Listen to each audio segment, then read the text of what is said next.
সবাই চায় সুখ, পায় সবাই দুঃখ। আচ্ছা, পরের মানুষের কাছ থেকে দুঃখ পাইলে তো মনের বুঝ দেওয়া যায়, নিজের সন্তানের কাছ থেকে যখন দুঃখ পায় এটা তো মেনে নেওয়ার মতো না। নিজের আপন মায়ের পেটের ভাই বোনের কাছ থেকে যদি অপমান পাওয়া যায় এটা কিন্তু মানে নেওয়ার মতো না। বাহিরের মানুষ দুশ্মনী করলে মনকে একটু বুঝানো যায়, সে হয়তো আমাকে চিনে নাই, বুঝে নাই, আমার দুশ্মন। নিজের ভাই যখন দুশ্মন হয়ে যায়, নিজের রক্তের মানুষ যখন দুশ্মন হয়ে যায়, তাহলে যাবো তো যাবো কার কাছে? সুখ পাবো তো পাবো কোথায়? ইমানদার ভাইরা গভীর মনোযোগ। তাহলে সবার চাওয়া সুখ, সবার চাওয়া ভালো থাকা, সবার চাওয়া সম্মানে থাকা, সবার চাওয়া শান্তিতে থাকা, সবার চাওয়া আনন্দে থাকা। এবার ইমানদার ভাইয়েরা ইমানে আওয়াজ দিয়ে বলুন তো, যে সুখ আমরা চাই সেই সুখ দিতে পারেন কে? যে শান্তি আমরা খুঁজি সেই শান্তি দিতে পারেন কে? যে রিজিক আমরা তালাশ করছি সেই রিজিক দিতে পারেন কে? যে প্রশান্তি আমরা তালাশ করছি সে প্রশান্তি দিতে পারেন কে? তাহলে তো ঘটনা ক্লিয়ার হয়ে গেল, অঙ্ক সহজ হয়ে গেল। আমাদের যাই চাওয়া তাই যদি আল্লাহ পূরণ করতে পারে, আল্লাহ ছাড়া যদি কেউ না পারে, তাহলে আপনার আমার সেই আল্লাহর দরবারে ঝুঁকা ছাড়া, স্যালেন্ডার করা ছাড়া দ্বিতীয় কোনো উপায় নাই। তাই বুদ্ধিমান তারাই যারা হায়াত থাকতে ওই রবের দরবারে স্যালেন্ডার হয়ে যায়। আল্লাহু আকবার। অন্যের লাকিসে কি আছে না নাই অনেক টাকা হয়েছে, এবার সময় এসেছে নিজের লাকিস চেক করার। কারণ আমার কবরে আমি, আপনার কবরে আপনি, আপনার হাসরে আপনি, আমার হাসরে আমি, কারো জন্য কোনো দুনিয়ার ব্যক্তি থাকবে না। তো সুতরাং বুদ্ধিমান তারাই হবে যারা নিজের কবরের লাকিসটাকে গোছানোর কাজে লেগে যাবে। বুদ্ধিমান তারাই হবে যারা হাসরের ময়দানে রবের দরবারে সামনে দাঁড়িয়ে বিচারের কাঠগড়ায় পার হওয়ার জন্য নির্দিষ্ট কিছু কারণের ব্যবস্থা করে নিবে। বুদ্ধিমান তারাই হবে যারা এই সাময়িক জীবনের দিকে ফোকাস না দিয়ে ওই অনন্তকাল জীবনকে সাজানোর জন্য কাজ করবে, সময় দিবে। তারাই সবচেয়ে বড় বুদ্ধিমান। কথা বলেন ঠিক কিনা? আসুন আমরা যেন বোকার রাজ্যে আর বসবাস না করে কিছুদিনের জন্য হলো বুদ্ধিমান হতে পারি। আল্লাহ তৌফিক দান করুন। পৃথিবীর বুকে ইসলাম স্বতন্ত্র এমন একটি ধর্ম, যে ধর্মটা শুধু এককেন্দ্রিক নয়, মানব জীবনের চতুর্দিকে যে মনোযোগ দিয়েছে, সমাধান দিয়েছে, এটার নাম ইসলাম। আর একটু জোরে বলতে হবে। এবার আমি আপনাদেরকে প্রশ্ন করব, আপনারা শুধু আমাকে উত্তর দিবেন। ইসলামের মধ্যে পরকালের বিষয় আছে না নাই?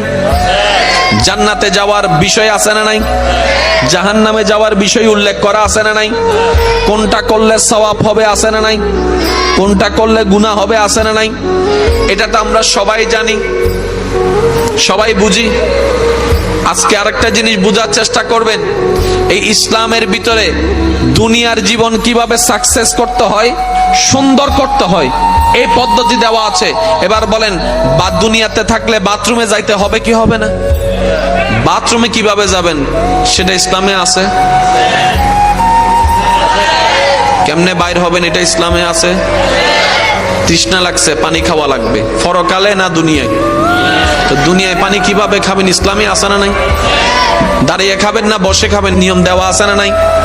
কয় ঢুকে খাবেন, নিয়ম দেওয়া আছে না নাই? সারাদিন পরিশ্রম করে রাতে ঘুমানোর দরকার, পরকালে না দুনিয়ায়?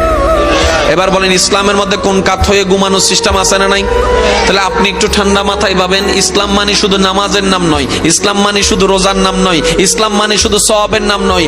ইসলাম মানে একটি পরিপাটি জীবন সুন্দর কিভাবে করা যায় সেই ফর্মুলা দেওয়ার নামও ইসলাম। পরকালও আছে, দুনিয়াও।